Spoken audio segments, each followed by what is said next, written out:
প্রভুপাদ 1965 সালে গিয়েছেন, এইরকম কেউ দেখেনি। মস্তকমণ্ডিত, শিক্ষা, তিলক, গলায় মালা, জপবেগ আর এই হরে কৃষ্ণ কীর্তন, গীতা ভাগবতের আলোচনা ইতিপূর্বে কেউ যায়নি। জীব মানেই বৈষ্ণব, তার ভূষণ এটা। কেন বিষ্ণু দাস? কেন গীতায় আমরা বলছি সবাইকে, গীতায় কৃষ্ণ বলেছেন অহম সর্বস্ব প্রভব মত্ত সর্বং প্রবর্ততে, সব আমার থেকে এসছে। আর এই জীব আত্মা তিনি বলছেন মমই বাংশ জীবলোকে জীবভূত সনাতন, জীব আমার নিত্য বিভিন্ন অংশ। তাহলে তার পুত্র আমরা, তার দাস, তিনি অংশী, আমরা তার অংশ। অংশের কর্তব্য অংশীর সেবা করা, তো সেটা শিখান, তো সেটাই মানুষ জানে না। তো শিল প্রভুপাদ এই আত্মজ্ঞান দিয়েছিলেন। তিনি আমেরিকান নন।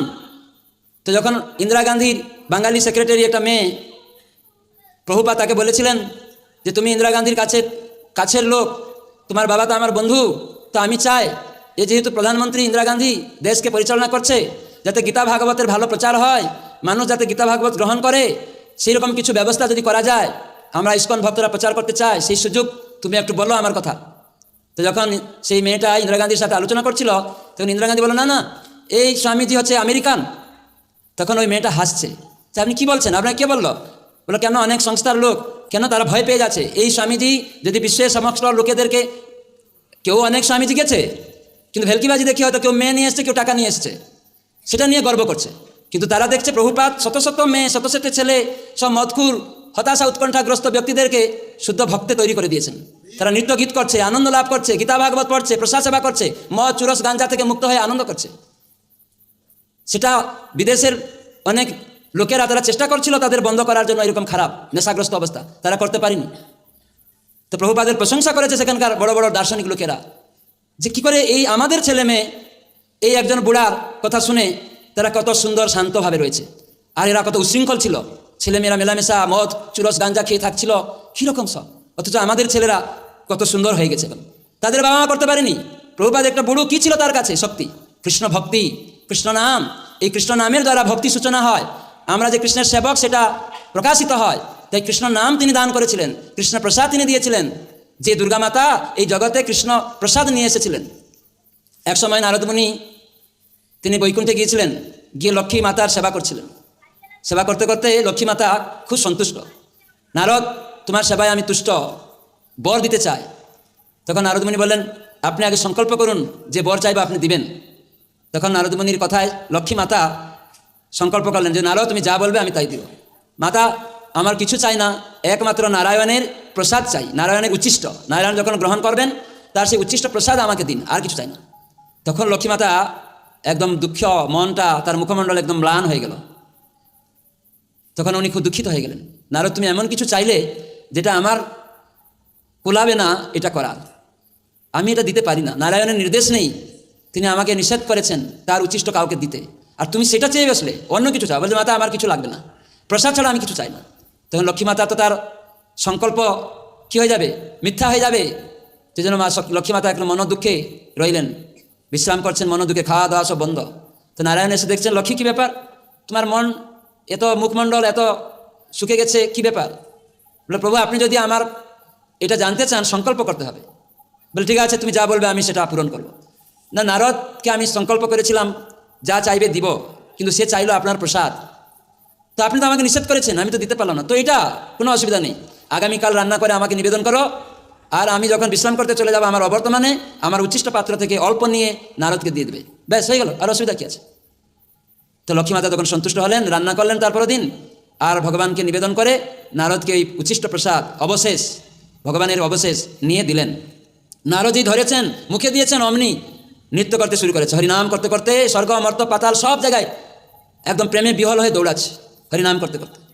কৈলাস লোকে চলে গেছেন, কৈলাসে গিয়ে সেখানে নৃত্য করছে। শিবজি বেরিয়ে এসেছেন, কী ব্যাপার, আমার বন্ধু, আমার দাদা, শিবের বন্ধু আর দাদা হচ্ছে নারদ মুনি। তখন সঙ্গে সঙ্গে কী ব্যাপার, তোমার এরকম প্রেম ইতিপূর্বে তো কখনো দেখিনি, নাচছে গাইছে। তখন শিবজি তাকে ধরেছেন, দাদা বলো কি অবস্থা, কেন এরকম হলো? বন্ধু তোমাকে বলতেই হবে। তখন সে বলল আমি কি বলবো, এক পানা নারায়ণের উচ্ছিষ্ট প্রসাদ পেয়েছিলাম, তাই এই অবস্থা। তখন শিবজি রেগে গেলেন, তুমি আমার কেমন বন্ধু হে, স্বার্থপর, তুমি নিজে নিজে স্বার্থ গ্রহণ করলে, আমাকে একটু দিলে না তোমার ভাই রূপে, বন্ধু রূপে। তোমার কী বলবো, আরে আমি তো একটু পেয়েছিলাম, দেখি দেখি। তখন শিবজি নারদের হাত নিয়ে দেখছে কোথায় লেগে আছে কিনা। তো নখের কোনায় দেখছে এক বিন্দু একটু প্রসাদ লেগে আছে। তখন শিবজি ওই নখ কোনা থেকে চিমটিয়ে বের করে যেই মুখে দিয়েছেন অমনি উনি নৃত্য করতে শুরু করেছেন। শিবজিও এমন নাচ করছেন, শিব আর নারদ। তখন পার্বতী মাতা বেরিয়ে এসছেন, কী ব্যাপার, এই দুই বন্ধুর এরকম অবস্থা? তখন তিনি গিয়ে শিবকে ধরেছেন, কি হলো, তোমরা দুই বন্ধু এভাবে করছো কেন? এত প্রেমে বিহল কি হয়েছে তোমাদের? যে কী বলবো পার্বতী, আজ নারায়ণের প্রসাদ আমার বন্ধু থেকে একটু পেয়েছিলাম, তাই এই অবস্থা, নৃত্য গীতে আনন্দে আমি বিহল হয়ে যাচ্ছি, আর ধরতে পারছি না। তো আমি এই আনন্দ চাই, তুমি আমার অর্ধাঙ্গিনী, তোমার অর্ধাঙ্গিনী আমি। শিবজিকে বলছেন যে তোমার অর্ধাঙ্গিনী আমি, তাহলে অর্ধেক ভাগ ছিল এই প্রসাদের, আমি কেন পাবো না? তো পার্বতী দেবী একদম শিবের উপরে রেগে গেলেন যে আমি তো আপনার অর্ধাঙ্গিনী রূপে, এই প্রসাদের অর্ধেক ভাগ ছিল আমার। তখন শিবজি বললেন, দেখো তুমি একটু বোঝার চেষ্টা করো, এই এক কণা নারদের নখ কণা থেকে আমি পেয়ে, সেটা তো আমি মুখে দেওয়া মাত্রই সমাপ্ত। তখন পার্বতী মাতা রেগে গিয়ে বললেন, তোমাদের দুইজনের মতো আমি স্বার্থপর হতে চাই না, এই জগতের সবাইয়ের জন্য আমি প্রসাদ যতদিন পর্যন্ত না বিতরণ করতে পারছি, আমি এই তপস্যায় বসলাম। তখন ধ্যান করতে শুরু করলো। তিনি এমনভাবে ধ্যান করছে, তার শরীর থেকে একদম আগুন সৃষ্টি হয়ে গেল। স্বর্গ মর্ত পাতালে সবাই ত্রাহিমাং ত্রাহিমাং করছে, সব দেবতারা এসছে, আর তাকে শান্ত করতে পারছে না।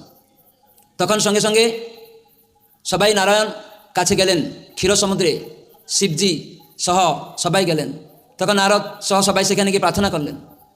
তখন সমস্ত দেবতাদের কথা শুনে নারায়ণ এলেন, পার্বতীকে শান্ত হতে বললেন। পার্বতী বললেন, আপনি যদি সংকল্প করেন আমার ইচ্ছা পূর্ণ করবেন, তাহলে আমি বন্ধ করব তপস্যা। তখন সঙ্গে সঙ্গে নারায়ণ বললেন, বলো, আমি ত্রিবার সংকল্প করছি। তখন বললেন, আমি তোমার প্রসাদ চাই এবং জগতে সকল জীব যাতে প্রসাদ পায়, এটা আমার অভিলাষ। তখন নারায়ণ বললেন, তথাস্তু, কিন্তু এখন তুমি পাবে না। কলিযুগে আমি দারুব্রহ্মরূপে চতুর্ধা মূর্তিতে নীলাচল ক্ষেত্রে জগন্নাথপুরীতে অবতরণ করব। জগন্নাথ, বলদেব, সুভদ্রা মহারানী আর সুদর্শন চক্ররূপে এই চতুর্ধা মূর্তিতে আমি অবতরণ করব। সেখানে আমাকে ভোগ লাগবে, সেটা হবে প্রসাদ। আর প্রথম ভোগের থেকেই, সেই প্রসাদ থেকেই তুমি বিমলা দেবী রূপে পুরীতে থাকবে, সমস্ত দেবতারা থাকবে। সেখানে তুমি প্রথম পাত্র সেই মহাপ্রসাদ পাবে, তখন মহাপ্রসাদ হয়ে উঠবে, আর সমস্ত জগতে এই মহাপ্রসাদ বিতরণ হবে। তো দেখুন, এই দুর্গা মাতা প্রসাদ ছাড়া উনি ক্রোধান্বিত হন। উনি দুর্গা, দুর্গা শব্দের অর্থ হচ্ছে দুর্গের রক্ষয়ত্রী। দুর্গ মানে জেলখানা, তো আমরা সবাই জেলখানায় আছি, কিন্তু উনি রেগে যান কেন না? প্রসাদ পান না। এই জন্য এই মহাসাইক্লোন হচ্ছে, আইলা হচ্ছে, হুদহুদ হচ্ছে, দেবী পূজা হচ্ছে না কেন? কলিযুগে দেবদেবী পূজা নেই কেন? ব্রাহ্মণ নেই, ব্রাহ্মণরা তো গলায় মালা নেই, তিলক নেই, সে নারায়ণের সেবা করতে পারে না। যখন গলায় তুলসী মালা থাকবে না, তিলক থাকবে না, তার কপালটা শ্মশানের মতো অপবিত্র জায়গা, তার মুখ দেখা উচিত না সেই ব্রাহ্মণের। আর গলায় তুলসী না থাকলে সে যে খাদ্যটি অর্পণ করবে, শ্বান বিষ্টা সমম, সেটা কুকুরের পায়খানা সদৃশ অপবিত্র সেই খাদ্য। আর গলায় তুলসী মালা না থাকলে সেটা হচ্ছে সেই জল যে দেবদেবীদের দেয়, সেটা হচ্ছে মদিরা সমম, অপবিত্র। মদিরাটা শুদ্ধ নয়, সেটা অপবিত্র জিনিস, সেটা মানুষ জানে না। তো এইগুলি ব্রাহ্মণ তো করে না, সেই জন্য দেবদেবী পূজা হয় না। সেখানে শালগ্রাম যায়, দেবতারা সন্তুষ্ট হয় যখন ভগবানের নাম হবে, কিন্তু এখন ভগবানের গুণগান হয় দেবদেবী পূজাতে, সিনেমা আর্টিস্টদের গান হয়, তোমায় আমি ভালোবাসি রে, এরকম। কিন্তু কাকে ভালোবাসছে? মদকে। মদ খেলে যে ছেলে মেয়ে ভালোবাসা হলো, দুদিন পরে লাত মেরে চলে গেল। তো এই ভালোবাসার কি মূল্য আছে? ভগবানের সাথে আমাদের সম্বন্ধ নিত্য।